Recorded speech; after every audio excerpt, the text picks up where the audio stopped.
Le métier de professeur, tout le monde le connaît. Notre propre parcours d'enfant, puis celui de nos enfants sont jalonnés de profs, tels des repères dans le temps, mais aussi des repères dans l'accès aux multiples savoirs dont ils sont les garants.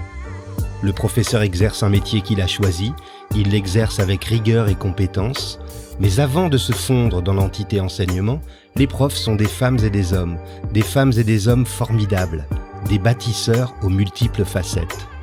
Je suis Christophe Salomé, professeur des écoles depuis une trentaine d'années, et depuis 15 ans, je me promène d'école en école en tant que maître remplaçant. Je découvre régulièrement des personnes qui ont des choses à raconter, des personnes qui font, des personnes qui ne sont pas juste des enseignants, des profs, etc. Dans ce podcast, je leur donne la parole. Qu'est-ce qui leur a donné le désir d'enseigner? Quelles sont leurs valeurs, leurs passions, leurs attentes? Qu'ont-ils envie de partager? Prof, etc. Nicolas Gobe est né à Senon, en Gironde. Lorsqu'il avait 6 ans, il ne se préoccupait pas de ce qu'il désirait devenir plus tard, même si le commandant Cousteau attisait déjà sa curiosité. Nicolas a suivi un parcours classique, l'université, les concours, puis un début de carrière comme TZR, c'est-à-dire en effectuant des missions de remplacement, dont il dit qu'elles lui ont permis de faire ses armes. Plus tard, il a obtenu son premier poste fixe, où il est finalement resté. C'est à partir de ce moment que Nicolas a appris à aimer son métier tout en découvrant d'autres pédagogies, d'autres méthodes, en s'améliorant d'année en année. Aujourd'hui, Nicolas vit à Béziers et enseigne les sciences de la vie et de la terre à Agde. Son côté etc. tient en 3 mots: découvrir, apprendre et partager. Et c'est cette trilogie qui l'ont poussé à créer sa chaîne YouTube, Un prof heureux, où il partage des tutoriels, des réflexions sur le métier de prof, des conseils ou encore des lectures professionnelles. Vous l'avez compris, aujourd'hui je suis en compagnie d'un prof curieux, enthousiaste, mais surtout, je reçois un prof heureux. Nicolas Gobe, bonjour. Bonjour. Quelle est la dernière chose qui vous a rendu encore plus heureux que d'habitude? Oh mon Dieu. C'est compliqué comme question. Pour une première question. Plus heureux que d'habitude, difficile à dire. Du point de vue professionnel, ce sera les derniers aménagements que j'ai fait au sein de ma classe et les projets dans lesquels je vais m'engager pour l'année prochaine. Voilà, ce sont, disons que c'est tout ce qui est nouveau, qui va me permettre de découvrir de nouvelles choses. C'est vraiment le genre de choses qui me rendent heureux. Quel regard portez-vous sur votre enfance, Nicolas? J'ai une enfance banale, on va dire, heureuse, et voilà. J'étais le genre d'élève tout à fait transparent en fait. Quand on regarde mes bulletins de l'époque, on voit souvent écrit élève discret. Et parce que je travaillais dans mon coin, je faisais pas parler de moi, et c'est quelque chose qui est resté en fait tout au long de ma scolarité, et même plus que ça, puisque en tant que prof, quand on avait encore des appréciations des principaux, j'avais professeur discret qui revenait régulièrement d'année en année. Et petit à petit, les choses ont changé, et ce genre d'appréciation a disparu.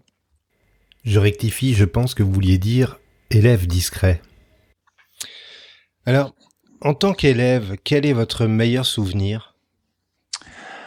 C'est compliqué de dire. Est-ce qu'il y aurait un truc? Alors, typiquement, c'est vraiment le genre de question où quand il faut choisir un truc qui serait mieux que les autres, j'ai beaucoup de mal à choisir d'une façon générale. Mais en tant qu'élève... Ça peut être une période aussi, hein. Ouais. Je crois que c'est peut-être l'entrée en 6e.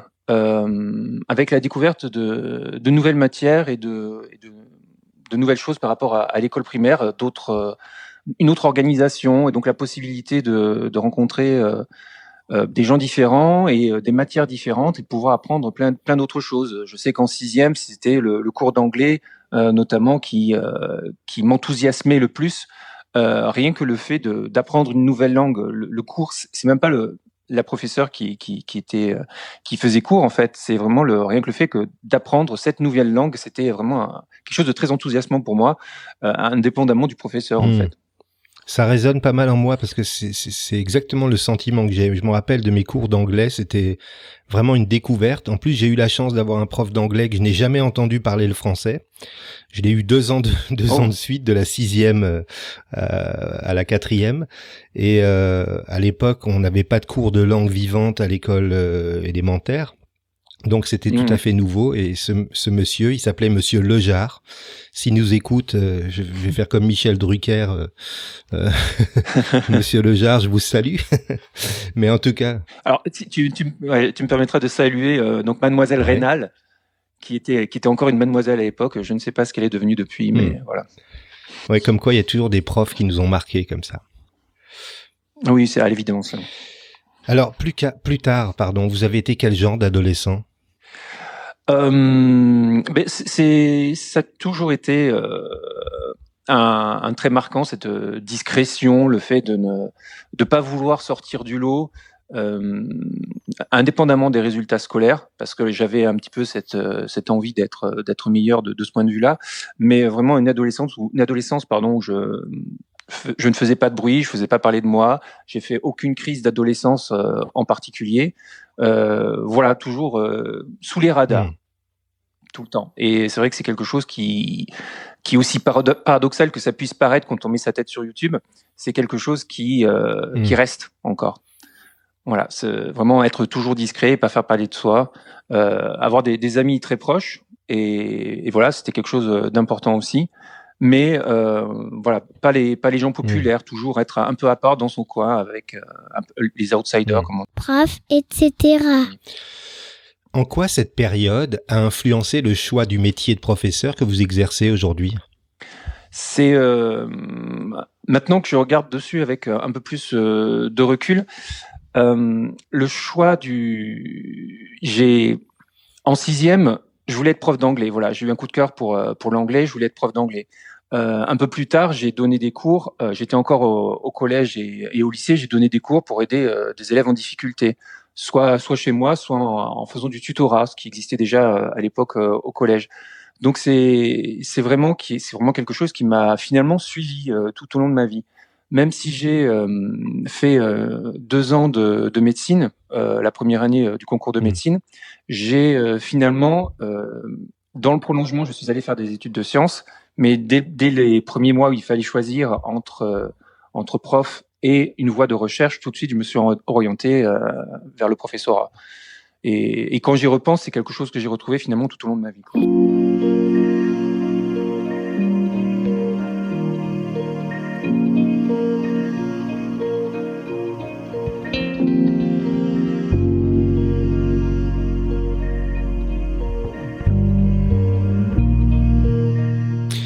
Comment avez-vous été amené à venir aux outils numériques pour les intégrer à vos pratiques pédagogiques ?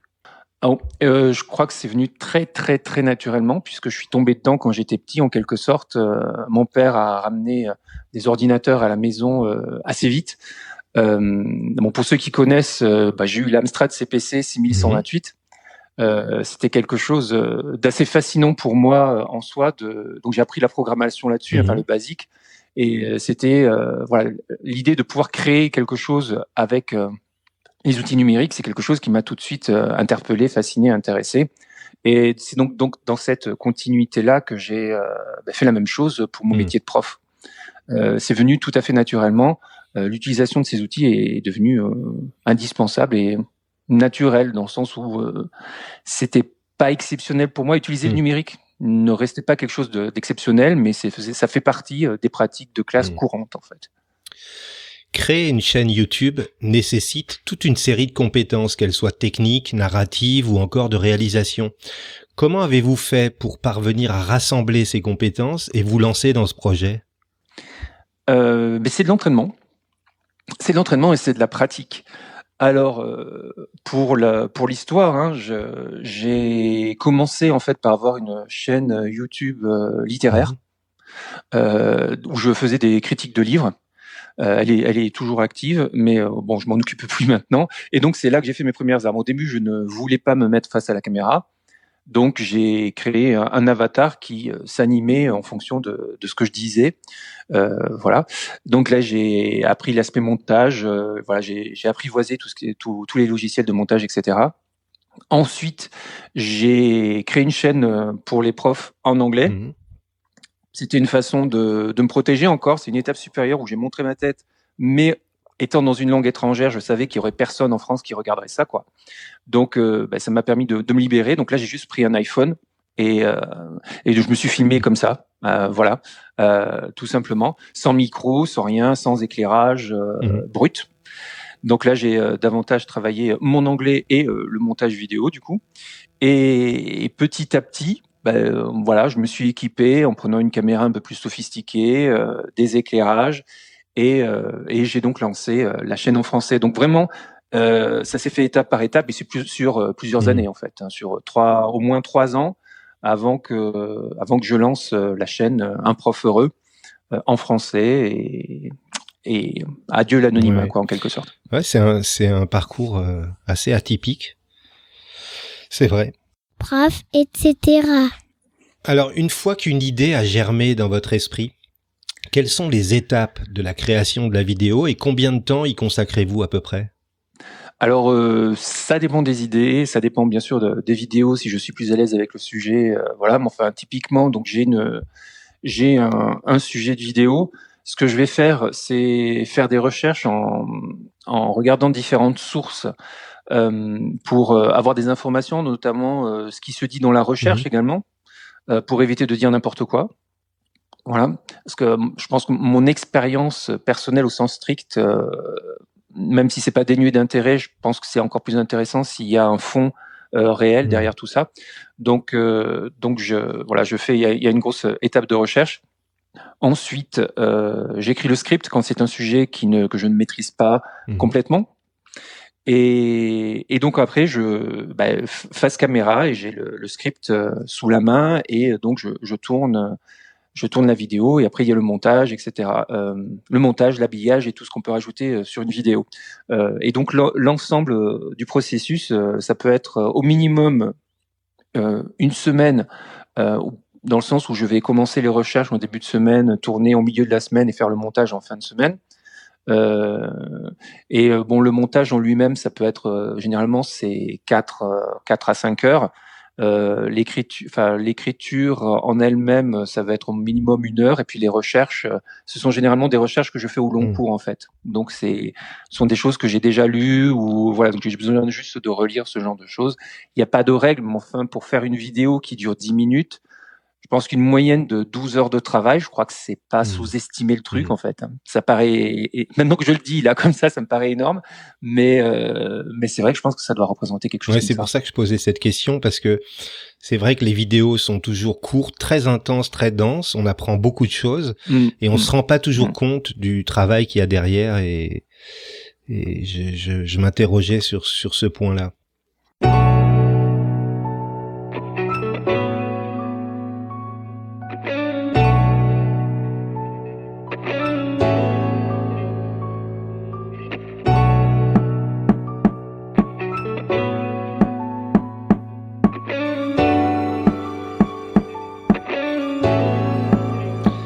Alors avec la crise sanitaire, de nombreux profs se sont lancés en proposant des capsules vidéo pour leurs élèves qui étaient restés à distance des établissements. Votre projet, lui, est un peu différent, même s'il concerne parfois les élèves. Il est plutôt destiné aux profs. Et vous les avez accompagnés pendant cette période difficile des divers confinements. De quelle manière avez-vous choisi les thématiques de ces vidéos pendant ces périodes? Oui, alors ça a été un petit peu, comment dirais-je? Disons que la chaîne YouTube était au repos avant le premier confinement, le tout premier. Elle était un petit peu au repos, je publiais plus trop dessus, et cetera. Et c'est en fait en voyant sur les forums ou sur Twitter des questions qui revenaient encore et encore, je me suis dit bon, là on va peut-être faire une vidéo là-dessus, parce que notamment sur la classe virtuelle Hmm. du CNED. Je me suis dit bon, il y a plein de choses qu'on apprend entre nous là, mais il y a des gens qui sont pas au courant, qui peinent, qui n'y arrivent pas. Je me suis dit bon, ben là on va faire une vidéo sur la classe virtuelle du CNED. Et c'est cette vidéo là ça a pris d'un seul coup. On a dépassé les 130 000 vues ce qui m'était jamais arrivé de ma vie. Hein. Ça a été voilà un grand boom. Et là, je me suis dit waouh, il y a vraiment quelque chose à faire. S'il y a autant de vues, c'est qu'il y a des profs qui sont en difficulté, qui ne savent pas comment utiliser la classe virtuelle du CNED. Et donc voilà. Donc je me suis dit, on va dérouler le fil. Donc j'ai fait une première vidéo, j'en ai fait 3 ou 4 après. Voilà, toujours pour répondre aux soucis des collègues et pour aussi apporter peut-être une touche d'originalité. Comment faire une classe virtuelle de manière un peu plus originale, un peu plus dynamique et en impliquant davantage les élèves. Donc voilà, j'ai essayé de partager mon savoir-faire sur le sujet. Et évidemment, comme on était à distance, faire des tutos sur les outils numériques paraissait comme une évidence puisque c'était le seul moyen de communication quasiment à l'époque, quoi. Donc voilà. Et c'est vrai que ça a relancé la chaîne YouTube, mon intérêt pour cette chaîne-là. Et depuis, ça ne s'arrête pas. Depuis, j'ai continué en essayant de diversifier les sujets, en partageant des lectures de bouquins de pédagogie, en retournant dans ma classe, filmer sur le terrain pour partager mon quotidien au sein de la classe aussi. Voilà. Alors justement, oui, pardon. Non, vas-y. Bon. Je disais simplement qu'une partie de vos vidéos traite de recherche en pédagogie. Et dans l'une d'elles, vous parlez de la coniclasse pour calmer les esprits. Est-ce que vous pouvez nous expliquer ce concept ? Oui, donc les coniclasses ont été créées par Jean-Luc Berthier. Et donc l'idée, c'est de mettre les sciences cognitives au service de l'éducation, tout simplement, en utilisant notamment toutes les connaissances nouvelles sur le cerveau. Voilà, et donc comment est-ce que ces connaissances-là peuvent-elles être mises à profit pour la réussite des élèves? Voilà. Et une des choses qui est proposée au sein des coniclasses, c'est la mise au calme des esprits du coup. Et cela consiste en début de cours, à la demande ou de manière ritualisée. Donc cela consiste à calmer les élèves en faisant des petits exercices de respiration. Et en suivant donc différentes comment dirais-je différentes, je ne vais pas trouver le mot, différentes étapes, différentes techniques, différentes étapes et différentes techniques en centrant son attention sur différentes parties du corps pour aider à les décontracter et toujours en contrôlant son souffle de manière régulière. C'est quelque chose qui est très court, qui va durer pas plus entre 3 et 5 minutes. Et tout en prenant avec soi les élèves qui sont volontaires pour le faire et ceux qui ne veulent pas, libre à eux, mais la seule consigne c'est qu'ils ne doivent pas déranger les autres. On est un peu dans le domaine de la sophrologie là ou pas? Pas en ce qui me concerne. Pour moi, je reste strictement sur des exercices respiratoires. Voilà. D'accord. Prof, etc. La manière dont sont écrites vos vidéos montre que vos conseils, vos tutoriels reposent sur du concret. Vous présentez des outils ou des démarches que vous avez vous-même expérimentées et vous n'hésitez pas d'ailleurs à nous montrer vos erreurs, vos maladresses en les analysant. J'ai l'impression que le résultat, c'est que chacun d'entre nous peut s'identifier et finalement essayer d'y aller sans appréhension. Est-ce qu'il n'y a pas là une des clés du succès de votre chaîne ? Ouais, c'est toujours un peu étrange de revenir sur son propre travail comme ça. Disons que le succès, le succès est toujours relatif de toute façon, mais j'espère en tout cas, disons que je ne veux absolument pas avoir le rôle de modèle de toute façon. Donc l'idée c'est de montrer les choses aussi proches de la réalité.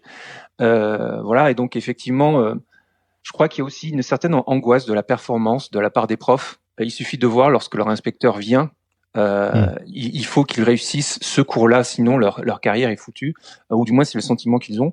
Donc voilà, l'idée c'est de dédramatiser aussi, de dire qu'on échoue tous, quoi, de toute façon, et qu'on apprend à chaque fois, et que même après donc 19 ans d'ancienneté en ce qui me concerne, on peut toujours apprendre, toujours se planter, évidemment, pour mieux rebondir et progresser. Et effectivement, cette manière de dédramatiser les choses, j'espère, encourage les collègues qui regardent mes vidéos à se lancer du coup, parce que c'est pas grave en soi. Il y a rien de grave. On est tous de bons profs. et on fait au mieux en fonction des circonstances, en fonction de la classe et en fonction de comment on se sent nous-mêmes. Voilà, on fait au mieux. Donc, on ne risque rien à essayer de nouvelles choses, si ce n'est la réussite, quoi. Est-ce que cette activité de youtubeur a des conséquences sur votre popularité auprès des élèves? Est-ce que vous leur avez déjà demandé ce qu'ils en pensent? Non. Non, je ne leur ai pas demandé ce qu'ils en pensent. Vous avez des retours de leur part? Oui. Ouais, alors, je ne pense pas que c'est un effet sur ma popularité au sens strict. Vraiment, si mes cours étaient bâclés, si je faisais pas mon travail sérieusement, je crois que ce serait au contraire une excuse pour ajouter, enfin voilà, mais sinon, en marchant dans la cour des élèves que je n'ai pas, j'ai un élève qui m'a dit un jour: «Bonjour, prof heureux». Ah, bonjour, voilà. Ou soit: «J'ai regardé votre vidéo, monsieur, c'était trop bien», voilà. Donc c'est le genre de retour que j'ai. Des retours très positifs tout le temps, et ça faisait partie de mes angoisses, notamment du début, parce que voilà, je suis quelqu'un de très angoissé de toute façon, mais au tout début, quand on se lance, je me suis dit: bon, que vont penser les élèves quand ils vont voir ça? Est-ce que mon autorité va pas en pâtir? Est-ce qu'ils vont toujours me prendre au sérieux? Parce qu'il y a des vidéos où voilà, je me mets clairement en scène, et donc voilà, c'est pas du tout l'image du prof classique qu'on peut avoir. Oui.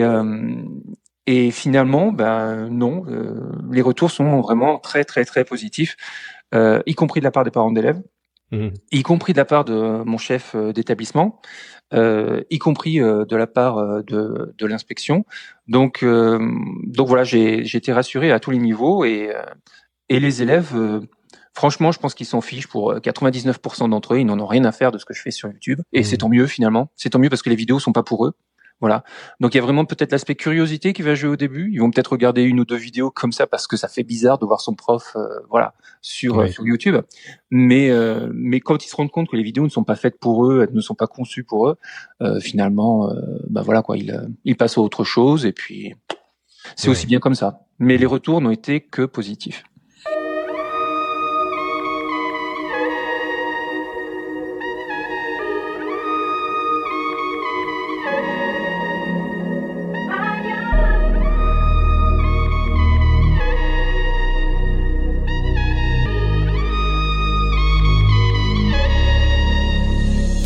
Et vos collègues, alors, dans votre établissement, est-ce qu'ils regardent vos productions? Je sais que c'est une question difficile, mais est-ce que vous arrivez à leur communiquer ce bonheur d'être prof? C'est différent. Non, le communiquer le bonheur d'être prof, franchement, je pense pas du tout. Non, c'est un peu une question pour, bon, vous avez compris. Oui, non, je pense pas. Mais disons que je partage les vidéos qui franchement peuvent être utiles. Voilà. Je découvre un outil, je partage la vidéo, je leur dis voilà, j'ai découvert cet outil-là. Si ça vous intéresse, regardez la vidéo tuto que j'ai faite. Voilà. Et ça s'arrête là. Vraiment, ça s'arrête là. Je ne me mets pas plus en avant que ça. Je pense que certains collègues ne savent pas que j'ai une chaîne YouTube, vraiment. Ça c'est sûr.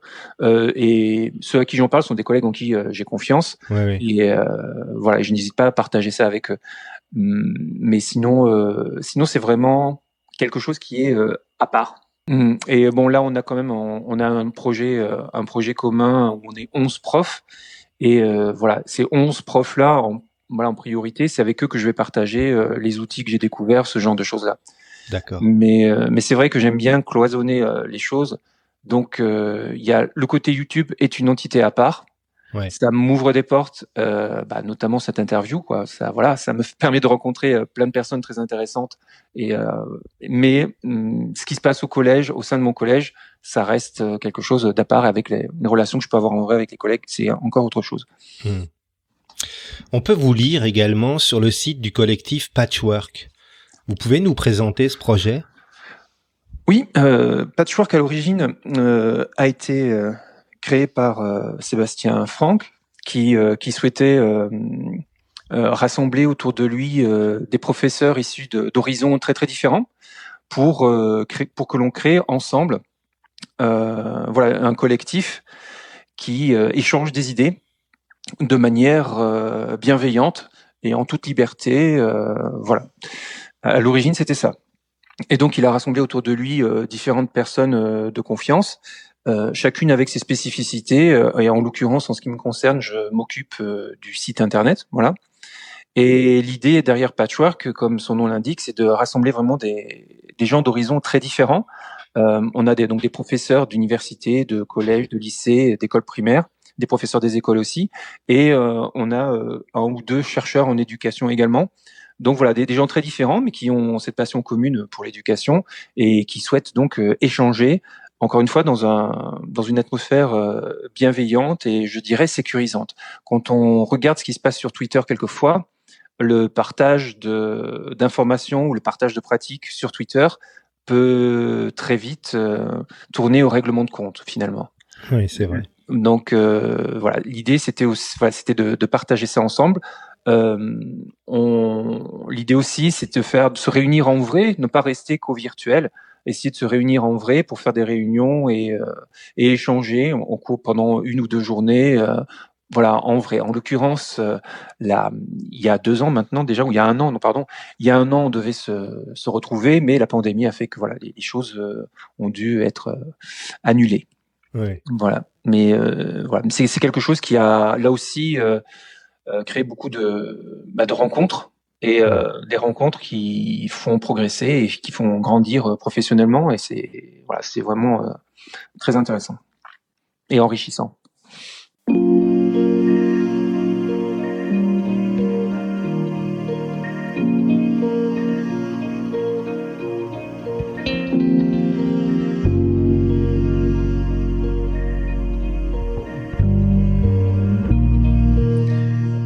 Quand est-ce que vous avez ri aux larmes pour la dernière fois et pour quelle raison ? Je suis très fan de séries, voilà. Et je pense que la dernière fois que j'ai vraiment ri aux larmes, c'était en regardant de manière très banale une série télé. Voilà, ça doit être Modern Family, une scène. Voilà, comme il y en a dans cette série, complètement décalée et outrancière quelquefois, et ça voilà, c'est le genre de choses qui me font vraiment rire, voilà. Et si je peux conseiller une bande dessinée, vraiment une bande dessinée qui m'a fait éclater de rire là dernièrement, c'est il ne faut pas prendre les gens. Non, c'est le contraire. Il ne faut pas prendre les gens pour. Non, je vais y arriver, excusez-moi, je reprends. Il ne faut pas prendre les cons pour des gens. Ah, d'accord. Voilà, j'avais envie de dire l'expression inverse. Donc c'est très très très très drôle, très intelligent. Voilà, je conseille cette bande dessinée, si je peux. Très bien. Oui, bien sûr. On est avide de conseils quand on rencontre des profs heureux en particulier. Prof, etc. Pouvez-vous me citer un moment préféré de votre journée, qu'il soit professionnel ou plus personnel ? On est encore dans la question du préféré. Hein. Ouais, bien sûr. Et ouais, c'est vraiment le genre de truc. Je crois que un truc très très très simple, c'est me vautrer dans le canapé en rentrant du boulot. Voilà, je pose le sac, j'ouvre la porte, je pose le sac et je me jette dans le canapé. Ça, c'est un moment de bonheur intense. Voilà, et tous les jours, ça fait du bien. D'avoir le sentiment du travail accompli, on arrive et hop, on se détend. Au départ, cette question, je l'avais pensée pour recueillir des sentiments positifs, si vous voulez. Et finalement, c'est très intéressant parce que se sont dégagés 2 moments qui sont vraiment communs à tous mes invités quasiment. C'est toujours, la réponse se situe toujours soit le matin, à l'ouverture de la journée. Là, on a des gens qui soulignent le côté de toutes les possibilités qui s'offrent à elles en début de journée. Et puis on a d'autres personnes comme vous qui soulignent la fin de journée comme quelque chose d'accompli, d'abouti et qui les apaise, qui leur apporte une certaine sérénité. Donc finalement, cette question qui paraissait un peu un peu anodine révèle finalement pas mal de choses sur les gens. C'est vrai.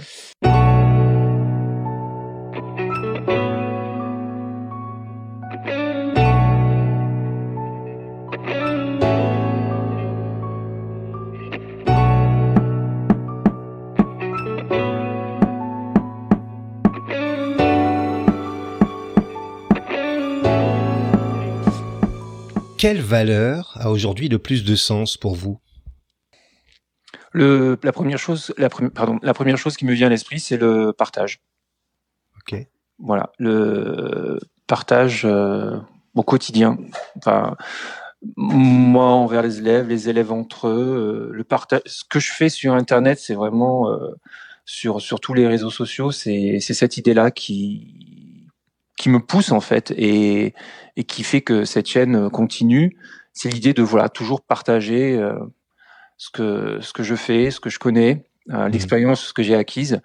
Et même les choses, même les échecs, même les choses peut-être moins positives pour un prof heureux, mais voilà, histoire de partager au maximum dans le but d'apprendre quelque chose, ou d'enseigner quelque chose, je sais pas.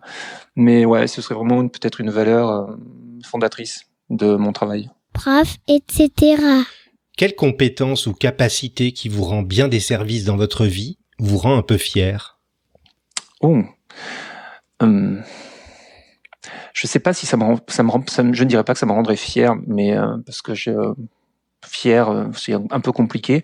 Ouais. Mais disons que le sens de l'humour, c'est quelque chose qui me rend énormément service tout le temps pour désamorcer des situations potentiellement conflictuelles qui peut y avoir au sein des classes ou dans la vie de tous les jours. Voilà.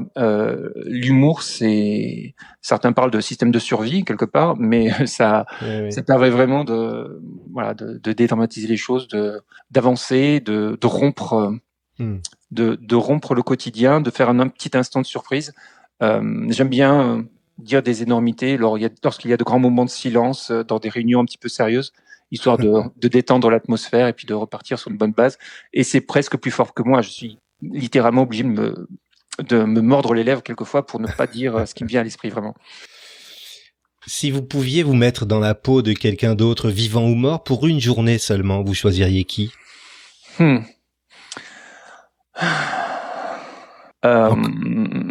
Ouais, je dirais Stephen King. Ouais. Pour voilà ce que ça parce que c'était un professionnel de l'écriture qui écrit énormément et voilà, être dans sa tête pour savoir ce qui s'y passe, comment est-ce qu'il conçoit l'écriture, cette relation qu'il a presque organique qu'il a avec l'écriture et son instrument de travail, son ordinateur, etc.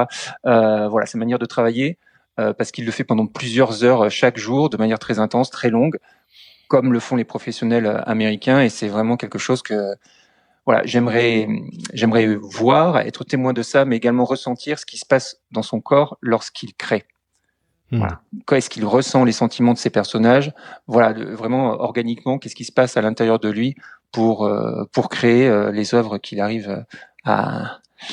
pour créer des œuvres qui arrivent à nous faire peur, quoi. Ouais. Voilà, donc je dirais ça.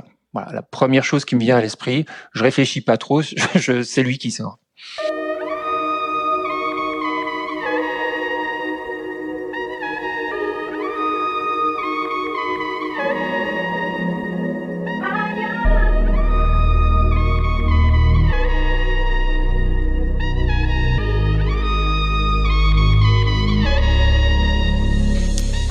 Vous l'évoquiez déjà un petit peu tout à l'heure. Comment définissez-vous le succès? Oh, le succès, ça dépend évidemment du domaine, mais je crois que c'est quand on arrive à toucher les autres, à partager, à créer du lien avec quelqu'un d'autre. Voilà, je dirais que la chaîne a du succès parce que j'arrive à créer du lien avec des gens. Je le vois par les commentaires que je reçois, par les messages que je reçois, messages privés ou autres. Ouais. Voilà, c'est le succès pour moi, il se situe là, par la capacité à créer du lien avec des gens. Sur la chaîne francophone, sur la chaîne anglophone où j'ai beaucoup moins d'abonnés, hein, ça doit être, bon, même si ça peut paraître important, on est dans les 600. J'ai réussi à créer des relations qui durent toujours aujourd'hui avec des collègues australiens notamment et américains. Enfin voilà, des choses qui peuvent paraître complètement improbables quand on est prof à Agde, mais grâce à Internet, voilà, on arrive à créer du lien, ouais, et briser les frontières. Ouais. C'est ça, par rapport même avec des gens qui sont de l'autre côté de la terre littéralement. Et pour moi, ça c'est une forme de succès pour moi. Et avec eux, on a mené des projets, on continue de mener des projets. Et voilà, ça c'est une source de fierté quand même, c'est d'avoir réussi cela. Alors on arrive malheureusement déjà à la fin de cette interview, mais j'ai une dernière question à vous poser. Qu'est-ce que vous vous souhaitez pour les 2 prochaines années ? Si je pouvais déjà continuer à légitimement pouvoir appeler ma chaîne Un Prof Heureux, ce serait déjà une belle victoire.